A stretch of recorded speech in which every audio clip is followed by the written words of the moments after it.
Hürmetli Müslüman kardeşler, Esselamu Aleyküm ve Rahmetullahi ve Berekatuhu. Bugün biz sizin bilen şulay ok Peygamberimiz Muhammed sallallahu aleyhi ve sellem'nin sünnetinde bulgan dualarını öğrenүүnü davam etemiz. Bilgenibizçe her kişi öz ömründe selametligi bolsa, eğer de Allah subhanahu teala onarga mal baylık berse, ol vakitda onun için ulug' haj g'iybatin qiluu farz buladır. Hem her yılını milyonlagan kişiler bütün dünyadan, bütün illerden jıyılalar haj g'iybatin qilirga. Hem şuşu haj g'iybatin qilır aldından biz bilemiz Müslümanlar mikatlardan uzalar.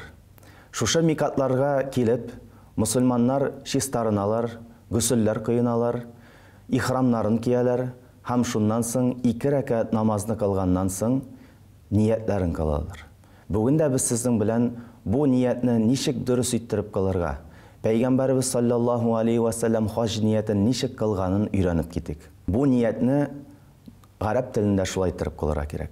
Allahümme inni uridul hacce feyassirhu li ve teqabbelhu minni. Bu niyetinin manası şunday. Ya Rabbim, dürüstlükte min haj kılууну niyet kılam. Mina haj kılууну жеңіл ayt, hem haj g'iybatimni qabul et. Yangadan qabatlaymiz.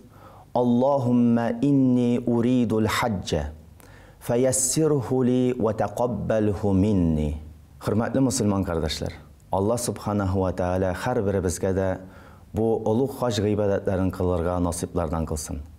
Her birimizge de bu niyetlerini getirip kamil ravishda Peygamberimiz sallallahu aleyhi ve sellem'nin sünnetini ötep bu haj g'iybatlarini qilib, yangi tug'an baladay yurtlarımızga, illerimizge, gailelerimizge eylenip qaytarga nasip etsin.